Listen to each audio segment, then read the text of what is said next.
हमारी जो असल में कौम है ना, जब आपको किसी बात का नहीं पता होता ना, यूजुअली आम तौर पे नॉर्मली ये होता है कि आपके अंदर या तो क्यूरियोसिटी जन्म लेती है कि एक तजस्सुस होता है कि क्या इस चीज में क्या साइंस होगी, क्या हिकमत होगी, इसके बारे में मैं पता करूं। दूसरी एक चीज होती है खौफ, कि जिस चीज को आप नहीं जानते आप उससे डर जाते हैं। एक और स्पेशल होता है जो हमारी कौम में पाया जाता है, वो ये है कि जिस चीज के बारे में उनको नहीं पता उसके एक्सपर्ट बनने का जुनून। कि जैसे आपने देखा होगा कुछ अर्से पहले एक बड़ा ट्रेजिक वाकया हुआ कि एक हमारा ये PIA का जो जहाज था, कुछ दिन पहले की बात है, वो गिर गया और क्रैश हो गया। बहुत सारे लोगों की उसमें डेथ हुई। तो वो लोग जिन्होंने कभी नजदीक से जहाज देखा भी नहीं हुआ ना, सिर्फ दूर से कहीं आसमान में उड़ता देखा है, वो भी कहना शुरू हो गया कि ए ना ए मुंह पर ने डिगया है या पिठ पर ने डिगया है, मैनू लग रहा है कि ए ना पायलट दी गलती है। दूसरा उसका सियाना भाई कहता है कि वो नहीं नहीं मैनू लगता है जेडे लोकी ये दसदे ने ना इन्होंने फोन ते कि इंज इंज उड़ाओ, उन्होंने पहले इंज जहाज गया, उन्होंने क्या थले वाल लैके जाए, थले वाल लैके गया, फिर उन्होंने क्या उत्ते वाल लैके जाते, ए उत्ते थले कर दिया किधरे। मतलब इस तरह की अजीबो गरीब बातें। ऐसे पूरी कौम एविएशन एक्सपर्ट बन गई है कि सबको पता है कि जहाज कैसे उड़ाते हैं और किसकी गलती है। इसी तरह जिन लोगों को अलिफ बे भी नहीं पता होती मेडिसिन की, वो मेडिसिन के एक्सपर्ट बन जाते हैं। लोगों को जैसे कि आजकल आपने बहुत सुना होगा कि बताया जा रहा है कि जो मरीज कोरोना के जाते हैं वार्ड्स में, उनको जहर के टीके लगाए जाते हैं। डॉक्टर उनको जहर के टीके लगा के मार देते हैं, फिर उनके जिस्म से अज़ा निकाल लेते हैं और उनकी लाशें पता नहीं कितने कितने डॉलर्स में फरोख्त हो रही हैं।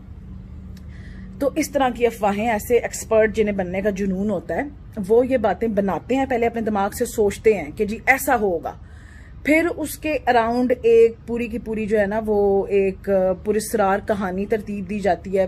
फिर वो लोगों में ऐसे फैलानी शुरू कर दी जाती है जैसे अपनी आंखों से ये सब होता हुआ देखा है। तो हम लोग तो क्योंकि मरीजों को एडमिट कर करके और उनका इलाज कर करके बहुत थक गए हैं और हमारे ऊपर बहुत वर्कलोड है और हमारे पैरामेडिक्स पे भी।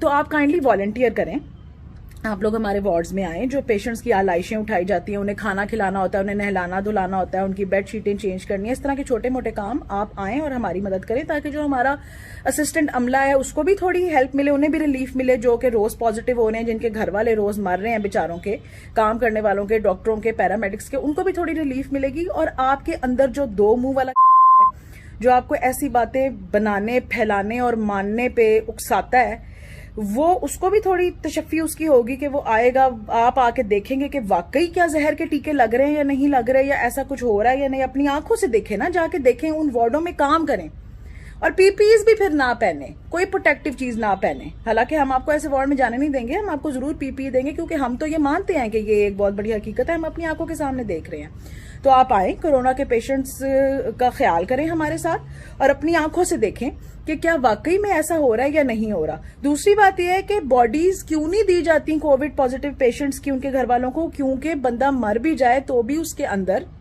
वायरस अभी, मतलब उसके जो डिफरेंट बॉडी के ऑर्गन्स है, जो उसकी पूरी बॉडी है, वो इन्फेक्टेड है। जो बंदा उसको नहलाएगा, जो बंदा उसको कफन पहनाएगा, जो उसके नजदीक जाएगा, वो इन्फेक्टेड हो सकता है। इसलिए हम ये कहते हैं कि जी बॉडीज को आपने हाथ नहीं लगाना, उनको हम खुद ताबूत में डाल के आप जो है ना उनको दफना देते हैं आपके सामने। तो जिस बंदे को इतना शक व शुबा है वो कोरोना के वार्ड में आए, 1-on-1 पेशेंट्स के साथ बैठे और देखे कि क्या हो रहा है। और अगर आपके अंदर इतना है, अगर आपके अंदर इतनी हिम्मत नहीं है कि जिस चीज को आप लोगों को कह रहे हैं कि ये अफसाना है और ये झूठ है, उसको आप खुद ऐसे फेस कर सकें, तो काइंडली ये बंद करें। लोगों को झूठी अफवाहें, झूठी बातें बताना बंद करें। क्योंकि होता ही है कि जो पेशेंट हमारे पास आता है सीरियस भी होता है, उसको सांस नहीं आ रहा होता, हम उसे कहते हैं पेशेंट को एडमिट करा लें, उसके घर वाले कहते हैं जी नहीं, हमने सुना है आप लोग जहर के टीके लगा रहे हैं, हम इसको घर लेके जा रहे हैं। क्योंकि वो इतने डरे होते हैं इन अफवाहों से, वो बंदा घर वापस ले जाते हैं। घर जाके उसकी हालत खराब होती रहती है इस हद तक कि उसका सांस चलना बिल्कुल बंद हो जाता है, वो आखिरी दमों पे आ जाता है। ऐसी हालत में फिर वो मरीज को हमारे पास लेके आते हैं और जाहिर बात है जब आपने उसका कोई इलाज नहीं कराया, बीच में आपने उसको घर में रखा है जब तक कि उसकी सांस बिल्कुल, उसको सांस ले बंद नहीं उसकी हो गई, आप घर में इस खौफ से बैठे रहे हैं कि अस्पताल में उसको जहर का टीका लग जाएगा। फिर जब वो ऐसे पेशेंट को हॉस्पिटल लेके आते हैं तो कुछ पेशेंट्स तो रिसीव्ड ही डेड होते हैं, यानी कि वो मरे हुए ही हमारे पास आते हैं। कुछ पेशेंट इतनी सीरियस कंडीशन में आते हैं कि उस वक्त हम जो मर्जी इलाज जो कुछ कर लें उसका कोई असर नहीं होता। वो पेशेंट अस्पताल आके जब 7 ही घंटे एक में एक्सपायर हो जाता है तो फिर फिर कहा जाता है कि देखा, हमने आपको कहा था आप अस्पताल लेके जाएंगे तो आपका मरीज मर जाएगा, उन्होंने जहर का टीका लगा लिया।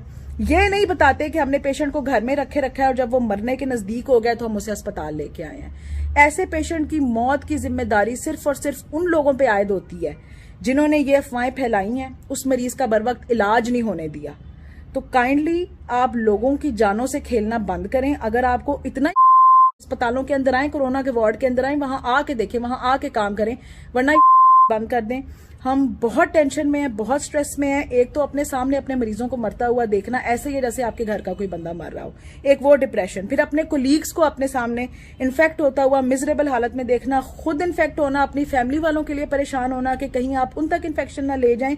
हम ऑलरेडी बहुत स्ट्रेसफुल चीजों से गुजर रहे हैं। आप काइंडली मैं हाथ जोड़ के आपसे रिक्वेस्ट कर रही हूं कि इस तरह की अफवाहें फैलाना बंद करें, लोगों की जिंदगियों से खेलना बंद करें, खुदा के लिए। अल्लाह आपका हामी और नासिर हो।